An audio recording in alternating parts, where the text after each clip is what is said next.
Hello everyone, welcome to my channel.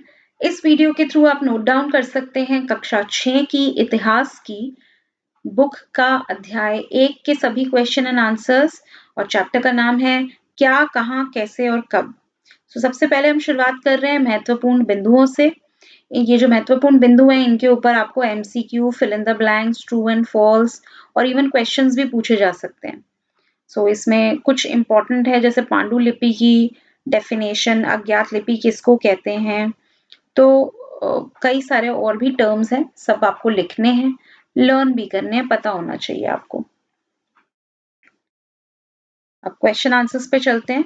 बहुत important question, पांडुलिपि और अभिलेख के बीच अंतर।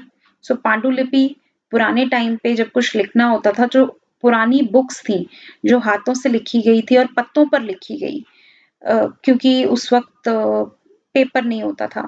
और अभिलेख जो है ये पत्थरों या धातुओं पर लिखे जाते थे। पांडुलिपि क्योंकि पुस्तक है उसमें बहुत तरह के टॉपिक्स होते थे, राजाओं के जीवन के ऊपर, चिकित्सा के ऊपर, कविताएं वगैरह बहुत कुछ लिखा जाता था। लेकिन स्टोन्स पे लिखना आसान नहीं है, तो उस पे राजा लोग अपनी जो कहीं वॉर पे जाते थे और उसको जीतते थे, तो युद्ध में जीतने का जो रिकॉर्ड होता था वो वहां दर्ज कर लेते थे। और पांडुलिपि पत्तों पे लिखी गई होती थी, तो बहुत जगह पे उनको कीड़े वगैरह खा गए और कुछ नष्ट हो गई, लेकिन शिलालेख वैसे ही रहे, वे नष्ट नहीं हुए। फिर अगला क्वेश्चन, उन सभी वस्तुओं की सूची बनानी है जो पुरातत्वविदों को मिल सकती है, मतलब अपने अतीत के बारे में हम किन चीजों के द्वारा जान सकते हैं। तो दो चीजें तो ऊपर वाले क्वेश्चन में ही थी, पांडुलिपि और अभिलेख। उसके अलावा पुराने जो बर्तन मिलते हैं खुदाई में, हथियार मिलते हैं, हड्डियां मिलती हैं, तो हर चीज की स्टडी की जाती है और उससे बहुत कुछ जानकारी अपने अतीत के बारे में हमें मिलती है। फिर तीसरा क्वेश्चन, आपको क्या लगता है कि आम महिलाओं और पुरुषों ने आमतौर पर जो कुछ भी किया उसका रिकॉर्ड नहीं रखा?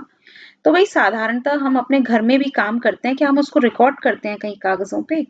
तो ऐसे ही पुराने लोग भी थे, जो आम जनता थी उनको आवश्यकता महसूस नहीं हुई, उनके पास कागज, स्याही, लेखन की विधियां नहीं थी, वो अपने जीवन में व्यस्त रहते थे और ऐसा कभी सोचा नहीं कि आगे आने वाली जनरेशन को हमारे बारे में पता चले। फिर चौथा क्वेश्चन, कम से कम दो क्वेश्चन तरीकों के बारे में बताना है जिससे आपको लगता है कि राजाओं का जीवन किसानों से अलग होता था। तो ये बहुत आसान क्वेश्चन है।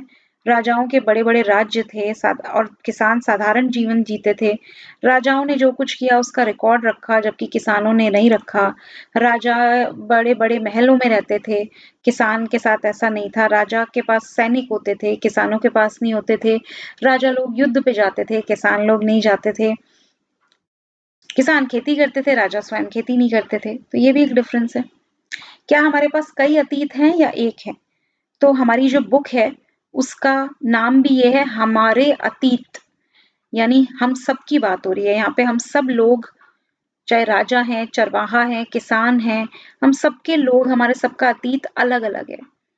तो इसलिए हमारा अतीत एक नहीं है। हमारी बुक का नाम भी हमारे अतीत है, मेरा अतीत या तुम्हारा अतीत ऐसे नहीं है। सिक्स्थ क्वेश्चन, उन भाषाओं के नाम बताइए जिनमें पांडुलिपियां आमतौर पर लिखी गई थी।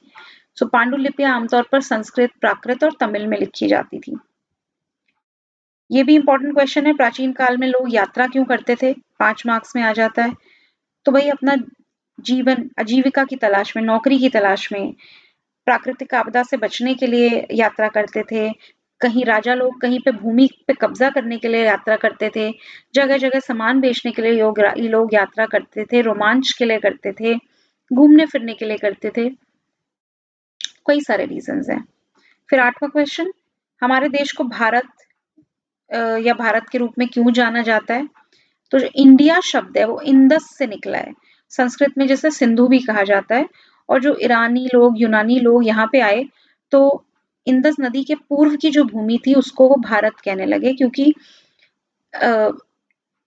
जो टर्म उन ईरानियों ने और यूनानियों ने पॉपुलर किया वो था हिंदोस या इंदौस, और धीरे धीरे वो भारत भूमि कहा जाने लगा। और उत्तर पश्चिम में रहने वाले लोगों के लिए भारत का नाम प्रयोग किया गया था और बाद में इसका नाम पूरे देश के लिए प्रयोग हो गया।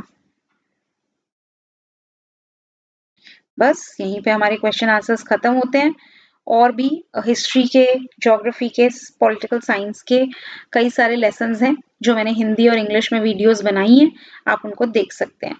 धन्यवाद।